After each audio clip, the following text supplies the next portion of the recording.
Assalamualaikum, bersama saya Nabil Halimi dan saya Nadia Nazri di segmen podcast Cakap Je yang membincangkan isu-isu terkini, hal-hal semasa dan hal-hal kehidupan secara santai. Okay. So, akhirnya kita dekat sini ya. Ya. Okay. Sebelum kita mulakan podcast ni, kita sama-sama doakan juga saudara-saudara kita di Palestin yang sedang bertempur dengan Israel. Semoga mereka diberikan kekuatan lah untuk semoga mereka dan tabah, kemenangan insyaAllah. Kemenangan insyaAllah. So hari ni kita nak bincang topik apa?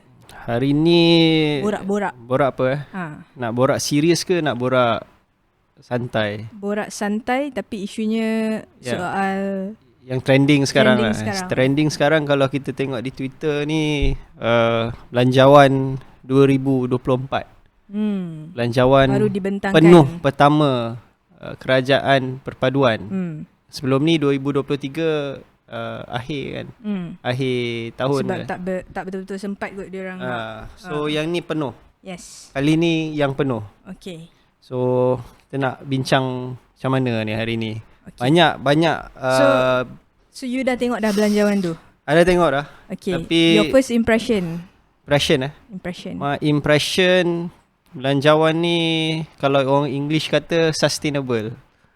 Okay. Sustainable dan belanjawan yang berani. Berani. Maksudnya belanjawan yang realistik dari segi apa yang ditawarkan. Lebih-lebih lagi untuk mempersiapkan rasanya rakyat Malaysia ni lah dalam masa 5 tahun akan datang. Sebab ada beberapa maksudnya poin-poin yang ataupun isu-isu yang dibawa dalam belanjawan ni yang mungkin sedikit sensitif pada rakyat Malaysia secara keseluruhan. Apa antara yang you rasa sensitif? Mungkin I pun ada benda yang rasa sensitif. I pakai kereta kan. Kalau I travel to office ni most of the time I memang drive lah. Okay. Tapi bila I tengok ada subsidi bersasar ni, dia macam tak happy sangat lah. Tak happy dan banyak tanda soal. And adakah berapa orang ni yang terkesan dan sebagainya. Lagi-lagi macam I ni baru bekerja and masih dalam tangga gaji yang tak berapa tinggi. Bila tengok subsidi ni pun mungkin ada pengurangan. Dalam masa terdekat dia dah nampak lah dalam belanjawan tu ada warning dia. So, subsidi bersasar. So I tak tahu you punya pendapat macam mana. I think it's not a populist move, tetapi adalah tindakan yang berani. Someone just gotta do it lah. Mungkin Perdana Menteri sebelum ni saya tak pastilah, tak ada need the guts lah. Tak ada political will mungkin.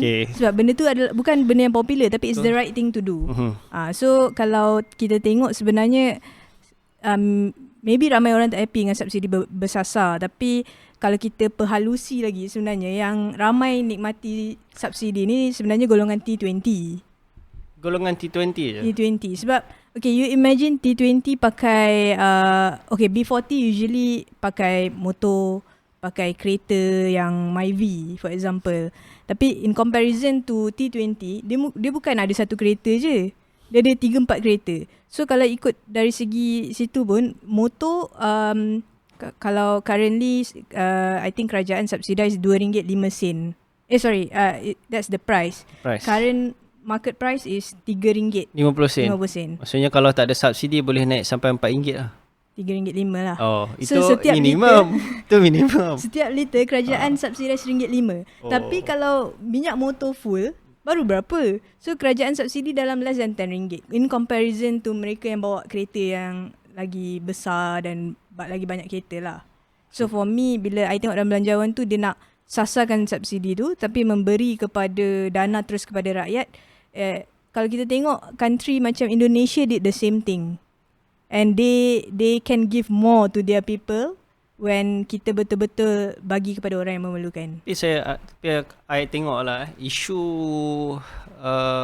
subsidi bersasar ni kira sebenarnya dah lama dah. Cuma tak pernah berlaku, tak pernah dari segi untuk mengimplement subsidi bersasar ni tak pernah jadi. So first time I think I ingat I dengar pasal subsidi bersasar ni dari zaman Najib dulu. Masa Perdana Menteri. Dia ada cerita sedikit tentang dalam masa jangka panjang ni National Reserve kita it's not as stable as it is anymore. I think dia akan melihat pada situasi ekonomi global yang mungkin sedikit sebanyak memainkan peranan utama setiap performance ekonomi negara ni, terutamanya kat Malaysia ni kan. So I think dengan current war kan, Ukraine dan Russia, I think overall ASEAN punya isu pun banyak memainkan peranan juga. So do you think it's wise of the government to do this, ataupun you rasa it's not fair kan? Aku rasa benda ni berani lah kan, sebab walaupun sebenarnya aku down sikit, tapi I think if you may explain a bit ke, mungkin your understanding is different from me kan. Okay, kalau kita tengok negara-negara in comparison lah, kita tahu yang the time will come yang kita tidak mampu lagi untuk terus bergantung dengan subsidi. Kita tak nak negara kita jadi macam negara yang terlalu bergantung dengan subsidi, Venezuela, Sri Lanka. So we can't afford that to happen. So in Malaysia you can't afford that to happen. So kalau kita tengok subsidi petrol di Malaysia antara tertinggi di dunia, dan kutipan hasil cukai kita antara yang terendah di ASEAN. Jadi we know it's not sustainable in the long run. You kutip sikit tapi you bagi lagi banyak. And then we have to follow the market price untuk oil juga kan. And then another thing adalah soal ketirisan lah. Kalau kita tengok dekat news, yang berlaku setiap hari RM172,000 ketirisan on diesel alone. So tak termasuk lagi 3.5 juta warga asing yang ialah kat Tambak Johor, dekat Golok dan sebagainya, yang kita tak ada enforcement yang kuat kan untuk memastikan kita punya minyak ni tak diselewengkan. So dia banyak isu sistemik jugalah kan. So it's a bold move by our Prime Minister. Betul lah, I cakap belanjawan ni very brave kan, sebab banyak benda yang I tak expect. Kan ada quote yang politician thinks about the next election, statesman thinks about the next generation. So I think dia step up and be a statesman rather than to win another election. So maksudnya he has guts. Mungkin tindakan yang dilakukan hari ni akan menyebabkan sedikit effect lah pada current government in the future. But he knows it's the right thing to do. Okay. Tadi bila kita cakap soal kita punya kutipan cukai yang terendah di ASEAN. So I tengok juga dekat Twitter banyak betul orang cakap pasal SST, one of the issue yang dimainkan lah. So what's your thought about SST tu? Sekarang ni SST kita bayar 6% lah. 6% naik up to 8%. So lepas SST ni issue, first thing I know about this bila aku tengok Twitter, video Syed Saddiq dah mengamuk. Kan? Kenapa cukai dikenakan dekat pada dinaikkan, kenapa, why don't you maintain to GST dan sebagainya. I think isu ni dia ialah effect to everyone lah. So kadang-kadang untuk aku kadang berbelah bagi GST ke SST. Sebab to me, aku ada lah baca sikit kan on the issue of why SST is 8%. GST kalau kita maintain to 6% ataupun slightly lower at 3% pun, actually we are getting larger revenues coming from it. Sebab dia meliputi semua. Tapi itulah, aku masih tak sure which one is the best right now. Tapi I think what is the government doing, apa yang kerajaan tengah lakukan ni adalah untuk timbang tara adakah they should go back to GST ataupun let's give it a try, kita naikkan SST tapi kita control certain market. Macam kalau kita ikutkan yang belanjawan kali ni, SST tak melibatkan beberapa sektor. Misalnya makanan dan misalnya satu lagi Telekomunikasi. telecommunication. Tapi aku tunggu lagi lah, maksudnya kita masih tunggu mekanisme yang lebih baik daripada peningkatan ni.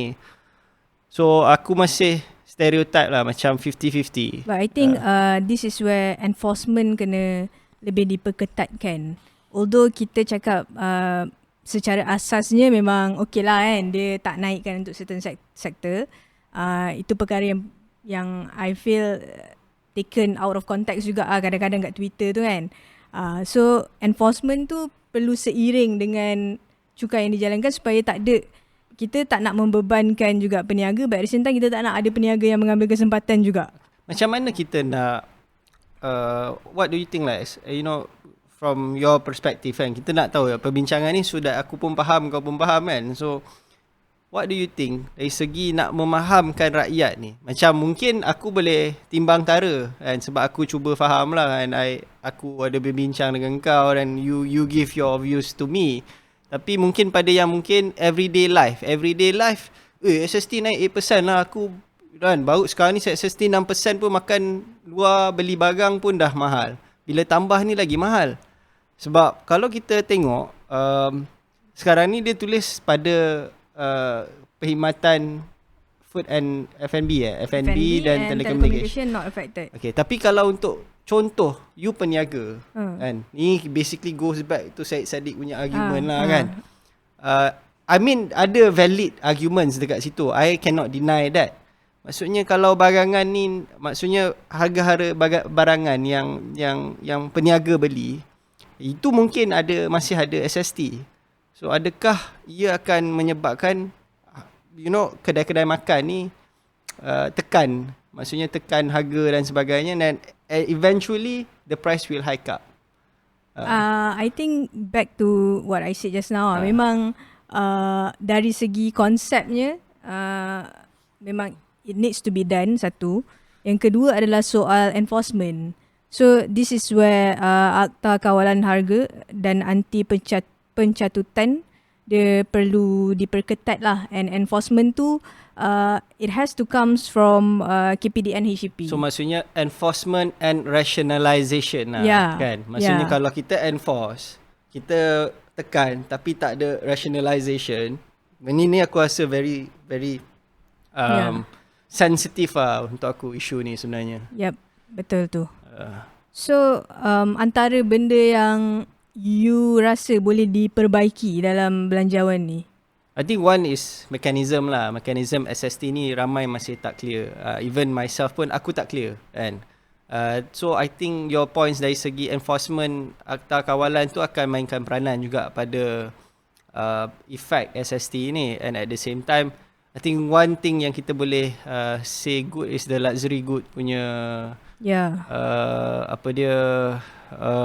peningkat cukai keuntungan modal dan cukai barang bernilai tinggi kan. Capital gain tax. So ni kira macam kalau kau ada kemahuan, kau beli lah kan, kau bayar lah cukai tu kan. Kalau kau dalam kategori T, dia macam sebab konsep SST ni bila dia terpakai dalam sektor-sektor lain, for example karaoke, for example hotel, macam you nak pergi holiday, you bayar lah. Okay, it's only fair if we tax you, sebab itu adalah kemahuan. Itulah. And itu at the same time, if we keperluan. rationalize it, dari segi you kumpul cukai ni pun, cukai orang yang berkemampuan untuk lakukan perkara tu. Dan at the end of the day, it goes back to the rakyat lah. Rakyat yang lebih memerlukan. Dan I think it's very clear dalam belanjawan ni, belanjawan ni cuba memperkasa beberapa rakyat yang lebih memerlukan. Kalau kita tengok lah dari segi explanation dia,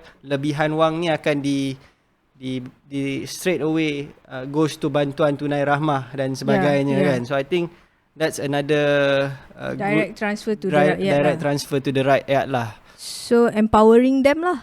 Dari segi tax inflation. Tapi itulah, ada orang kata tax ni akan affect M40, belanjawan ni tak fair kepada golongan yang berada di tangga M40 ni. Betul ke? I think eventually bila kita ada penyasaran subsidi dan kita nak beri dana tu pada rakyat, I think kita perlu move towards universal cash transfer. So maksudnya Semua dapat. semua dapat. Tapi kuantitinya berbeza lah mengikut tangga tu. So that if I'm not mistaken, ada kajian dibuat yang universal assistance ataupun security lebih memberi impact dari segi diorang punya efficacy. So aku rasa dari segi bila ada tax, peningkatan tax dan subsidi bersasar ni, the most important thing is data lah. And maksudnya kita punya struktur data rakyat Malaysia ni perlu diperkasakan lah. Maksudnya you have to manage it right. Sebab aku tengok baru-baru ni ada this initiative called PADU. PADU ni dia nak buat as a infrastructure untuk kita make sure that streamline seluruh data. So kita dah tak tengok dari segi gaji, tangga gaji dan sebagainya. Kita akan tengok daripada keperluan setiap keluarga berbanding daripada sekarang ni kita banyak tengok ketua isi rumah berapa kan total up. In which aku pun rasa tak fair lah kalau dia ada 6 anak 7 orang, 6 orang. Sebab tu dulu pernah diperjuangkan Multidimensional Poverty Index. Ni yang dibawa oleh mantan YB Nurul Izzah dulu lah. So we cannot just tengok kepada tangga gaji sebab kita ada beberapa faktor lain, contohnya pendidikan, kesihatan. Macam you cakap tadi lah, kalau kita tengok just sekadar ketua isi rumah, gaji dia 2,500, beza dengan orang bujang gaji 2,500, dia tak ada tanggungan kat bawah kan. Betul. So that's one thing. And I rasa another point adalah soal benefit kepada penjawat awam. Pegawai ini kerajaan. Antara belanjawan ni, if I'm not mistaken, antara yang tertinggi. Before this is about 500, 600, 700. So what's your thought on that? Yang kali ni 2,000 lah. RM2,000 kepada semua penjawat awam grade 56 dan ke bawah, termasuk lantikan kontrak, dan RM1,000 kepada jawatan utama. Dan akan diberi ni sebelum raya. Setiap tahun. For this belanjawan this belanjawan lah. So duit raya lah maksudnya. Tapi I think they deserve that contribution lah. Untuk aku lah, RM500,000 kalau you ada family 6 orang, 8 orang ni tak cukup lah. At least RM2,000 ni for the work, for the time. Sebab aku dulu, keluarga aku memang, I think my family came from a civil government family kan. So aku boleh tahu masa aku dengan ibu bapa aku tu sebenarnya tak banyak. Sebab diorang Sabtu Ahad pun diorang kerja. Berkorban untuk negara. Khidmat lah untuk negara. So I think the amount RM2,000 ni pun sebenarnya tak habis untuk untuk membalas semula masa-masa yang sepatutnya mereka berada dengan anak-anak. So situation ni macam selalunya anak-anak pegawai kerajaan ni dia kurang lah. Maksudnya pengorbanan family tu lebih banyak, parents dia banyak kepada untuk make sure kadang Sabtu Ahad you ada program kerajaan dan sebagainya. Kadang ada lawatan on Saturday and Sunday. So I think being rationalizing it 2,000, I think it's a good value. I think we should give an applause to the current government. On top of that, diorang bagi juga RM1,000 untuk dipanjangkan kepada semua pesara kerajaan, termasuk veteran berpencen serta veteran tidak berpencen. Nenek I dapatlah dia pencen. Dia pencen. Tapi so kira you dengan I ni came from a civil government punya ni. Tapi this is the highest lah. Yalah. But itulah aku pun rasa benda ni patut ditekankan jugalah. Okay. So selain daripada itu, kalau kita go back to the situation dari segi petrol, sasaran dan sebagainya, ada satu isu ni dia very cheeky lah. Bab kereta mewah ni. So aku ada nampak one point. Dia kata semua pegawai, semua kaki tangan kerajaan ataupun kabinet menteri ya. Basically kenderaan kerajaan ni akan tukar to EV. So aku tak sure lah dari segi is this good for the government? Lagi-lagi bila ada subsidi bersasar ni, suddenly government nak tukar kereta EV. So what do you think? Okay, tadi kita cakap soal subsidi bersasar kan. So in the long run, I think we have to move towards using EV as an option lah, supaya kita dapat menjimatkan penggunaan bahan api dan bahan bakar tu.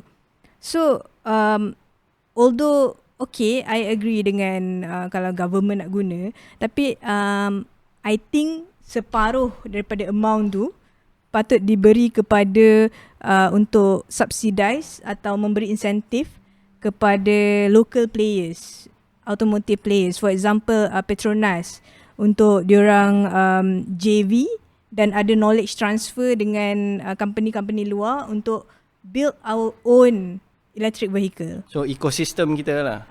So imagine sekarang ni yang bila kita cakap abang Tesla, sebab Tesla kat sini mahal. So kalau kita nak make sure B40 pun mampu pakai electronic vehicle, electrical vehicle, kita kena pastikan kita dah invest in that dulu. So maksudnya better to invest dekat ekosistem daripada kita pakai dulu kereta ni. Ya. Saya ambil contoh di China. Kalau ada international OEM, original equipment manufacturer, nak buat business in China, dia kena partner with local OEM. So for this example, misalnya Tesla, dia perlu ada kesinambungan juga dengan local players dekat Malaysia, so that kita transfer knowledge tu kat kita, so kita tak payah selamanya depending. So I think that's interesting. Recently ada pertemuan antara Perdana Menteri dengan Geely kan, dari segi kerjasama bersama syarikat lokal lah, yang right now is Proton lah kan, yang dia bantu dari segi infrastruktur OEM kenderaan yang sedia ada. I think it's good dari segi kalau kita we have our own first EV car rather so I think that's another angle yang aku rasa sepatutnya rather than the government use the car. Maybe half-half dia bagi dana tu, separuh untuk R&D. Separuh lagi untuk so I like also dalam situasi di Norway misalnya. Di Norway kalau kita tengok harga kereta EV ni sebenarnya lagi murah daripada kereta-kereta luar negara yang bukan electrical cars. Kalau contoh you bawa BMW dekat Norway misalnya, betul ke sebenarnya you lagi banyak duit sebenarnya daripada orang bawa EV? Sebab EV tu memang dia lagi common car. Okay, macam MyV lah. Okay. So we need to have our own MyV yang EV. Okay, so maksudnya affordable EVs to everyone, supaya kita boleh try to capture. And also it comes with ni lah infrastructures, macam diorang punya charges dan sebagainya. Sebab dekat Norway charges are everywhere lah. So masuk ke long distance pun tak ada isu lah. Kalau if I'm not mistaken, I baca boleh 6 hours lah at least. So kalau kita betul lah, kalau kita mungkin dekat bandar je kan, kalau kita pergi mungkin travel up to Kelantan, up to Perlis, sampai lagi tu. Sampai, tapi takut nak balik tu kita tak boleh balik. Kita tak ada. So that's another area yang interesting lah. So kalau kita tengok belanjawan ni, sekarang kita dah cakap very generic lah. SST already covered subsidi bersasar, kita dah cover on EV, penjawat awam. So belia ni, what does belia get from belanjawan 2024? Kalau dulu zaman Najib kita ada BRIM kan, kalau dulu zaman Najib lah yang aku ingat kan, memang dia bagi BRIM. BRIM ni boleh beli macam-macam lah, beli buku boleh, beli anything related to education. So right now it's very interesting, mana aku tengok ada part yang belanjawan ni dia tekankan dari segi volunteerism. Kalau you involve dalam kesukarelawanan, you akan dapat pay to forward RM500. So apa you punya pendapat tentang cara untuk volunteerism ni? Because dulu kita bagi je BRIM ni, kita terima, kita boleh terus purchase anything. Dia mengajar belia-belia kita untuk you have to work for it lah when you want something. It's not sebab keadaan sekarang di mana, this is unpopular opinion lah. Mungkin Gen Z sekarang tak begitu resilience compare to Tak kuat semangat lah. Dia susah sebab dia mungkin ada dari segi diorang dibesarkan ke apa, I'm not sure, but so it's good to at least diorang faham konsep yang when you want something you have to work for it. There's no an easy way yang feeling entitlement, faham tak? Okay. Untuk So maksudnya you kena berusaha lah untuk at least get back. So I think it's good sebab kalau kita tengok dalam belanjawan ni dia ada nilai kemanusiaan yang sebelum ni banyak dilupakan. And I think survival ni being mahasiswa dari segi right now everything is easy. Macam I think the mentality has to change. Untuk aku lah, mentality mahasiswa atau mentality belia ni perlu berubah. Betul. Dan I think kalau kita boleh rationalize, kesukarelawanan ni adalah dari segi untuk kita terapkan sifat bahawa you have to contribute the least for the government ataupun the least to the nation lah. Sebab tapi another problem with this is mechanism dia. Maksudnya NGO apa yang akan layak untuk dia beri 500 ni, sebab kalau kita ikutkan sekarang ni banyak NGO dekat Malaysia ni. Kadang-kadang ada NGO ni dia berpaut kepada beberapa badan-badan yang lebih dekat dengan kerajaan. Adakah NGO yang dekat dengan badan kerajaan ni sahaja yang akan terima, ataupun ia menerusi maksudnya program-program yang mencecah beberapa quantum volunteer, dan dekat situ pun dia akan ada ketirisan juga sebenarnya. Kita boleh dari segi ketirisan ni kita tengok kalau NGO ni hanya guna pakai untuk kepentingan diri sendiri, kita tak tahu sebab kadang-kadang duit tu takut tak sampai dekat individu. So niat dia baik tapi mekanisme dia perlu diperhalusi. So aku rasa dari segi mekanisme tu perlu diperhalusi. Kalau contoh hanya masuk program rakan muda sahaja, kita akan get back 500 tu. Kalau dengan NGO luar ataupun NGO yang tidak berdaftar di bawah KBS, dan mungkin takkan dapat kan? Sebab kalau daripada experience dan pengalaman aku, bila kita nak buat volunteerism ni, kita cari sendiri NGO tu. So sekarang ni bila dia dah tetapkan macam ni, NGO mana yang akan dapat? So itu yang aku rasa akan ada isu lah. Kalau dalam bajet ni dia kata badan yang diiktiraf oleh kerajaan, cumanya tak diperincikan siapa yang mengiktiraf. Betul. Yang tu yang I think yang kena.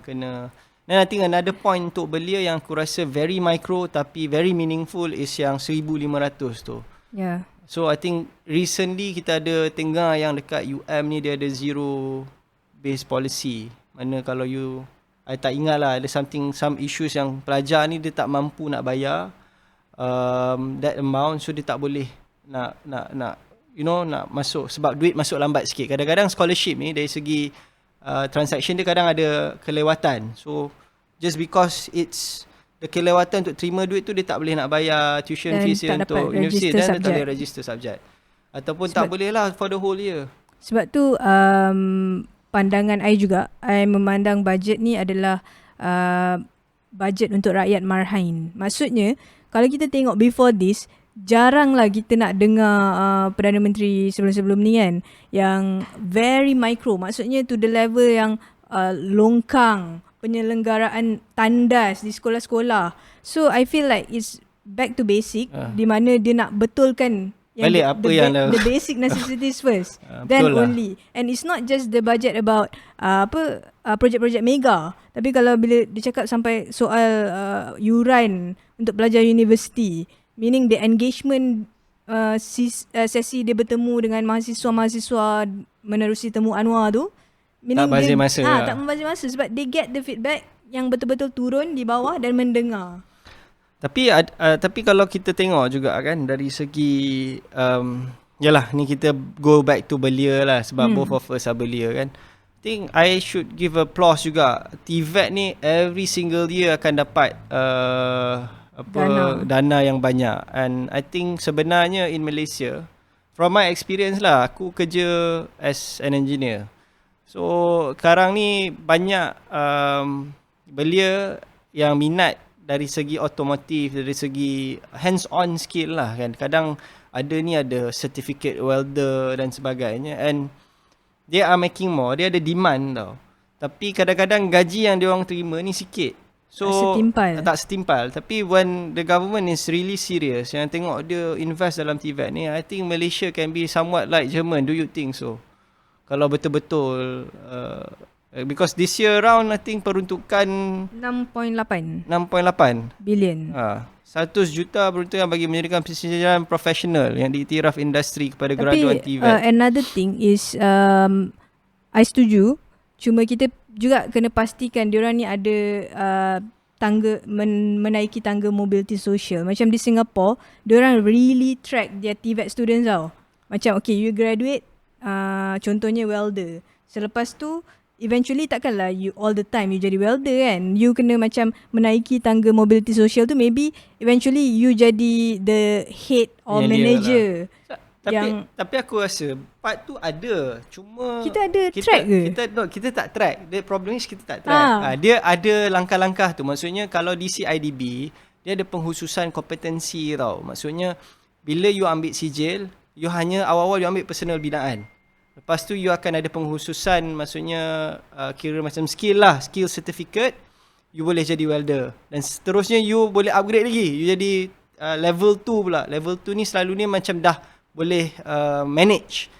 So sebenarnya kita dah ada that ecosystem, cuma I think like you said lah, kita tak betul-betul jaga all these TVET student. So I takut eventually sebenarnya diorang dah masuk dah pun TVET tu. Betul. Tapi bila diorang tengok, oh ni susah ni nak jadi sampai manager ni. So bila kita tak memberikan dokongan yang sepenuhnya dan kita pun tak track diorang, so ada success story daripada TVET tapi mungkin tak banyak, faham tak? So one thing yang aku lagi interesting is this 17 million 17 juta program tahfiz TVET. So maksudnya sekarang ni kalau you tahfiz, you pun boleh jadi engineer. You can also be a very technical person. I think this is very very good. Dari segi, you know, this is the first kan? This is the first, yes. Sebelum ni, yelah, why now? Macam aku selalu tertanya kan. It's very interesting because yelah, this is related to my experience, my working experience. Bila aku jumpa kadang-kadang belia ni, dia cerita lah kan. Kadang dia ni hands on, yang kadang dia tak tengok buku pun dia dah tahu dah the problem is where. So that's why mungkin satu brain drain is an issue. Bila mana TVET ni they go out and because they see the opportunity. Ada tapi tak ramai. So I think a way forward for this is kerjasama public-private partnership. Yang kita perlu perhalusi. Government should take the approach of public-private partnership yang lebih banyak. Dari misalnya making sure selepas TVET ni sambung. I think dalam belanjawan ada program result Academy in Industry. Okay. So ini yang I cakap tadi, menyediakan kemahiran sambil bekerja. Maksudnya dalam pada dia bekerja, dia masih lagi boleh develop other skills, kemahiran lain untuk dia menaiki tangga mobility social tu. Eventually kalau if we don't do this, macam you cakap brain drain. Nanti dia akan macam, oh tak apa, I pergi Germany lah. Kan? Kita pergi Indonesia, kita pergi. They appreciate our talents more kan. So another thing, okay, bila kita dah habis pembentangan belanjawan tu semua, kita tengok YB Muar terus buat PC untuk belanjawan tu lah, menyatakan pandangan dia lah. So did you watch I tengok dia macam very mad lah. I so pun what's your thought lah on that? I think kita ada cara, you know, we have a proper way doing it in parliament. Nanti dia seorang MP yang lama, he should know. I mean, lepas pembentangan akan ada perbahasan. Why not bahaskan dalam perbahasan? If things are not answered, then you go to the media kan. So, sebab ada beberapa perkara I feel belum diperincikan pun betul, lagi. sebab as far as I'm concerned, selalunya belanjawan ni dia punya mekanisme akan berlaku after it reaches to the kementerian. Maksudnya perbincangan dari segi fokus tu dah ada. tapi dia akan dibawa dalam Diperhalusi perbahasan lagi. akan dijawab oleh Perdana Menteri dan minister setiap Ministry kementerian. Hmm. Tu yang I pun terkejut kan. He is someone yang you have 2 terms in parliament. Patutnya you should be much more professional lah. Cuma okay, what he raised ada baik dan buruknya. Tapi the way he jump into it, I don't agree lah.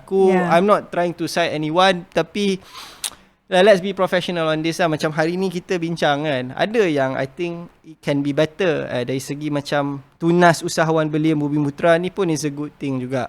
I think it is for usahawan belia. Kalau kita tengok kan gig economy sekarang, banyak belia ni dia tak nak bekerja dengan orang sekarang ni. Kalau you notice, they wanted to work on their own. Dia nak make sure maksudnya have their own business and tak nak terikat. So this kind of programs pun perlu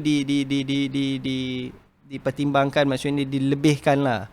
Kalau kita tengok, I think this is a continuation of previous initiative daripada if I'm not mistaken, Tube ni 2023 pun dah ada dah, and it has proved that banyak industri-industri kecil yang belia ni masuk untuk start a business, untuk jual beli, membantu. Sebab kadang-kadang dia terima, macam contoh kalau dia kena buat kuih, dia dapat all this support equipment. Yes. So I think it is very helpful, and aku rasa nowadays that focus should be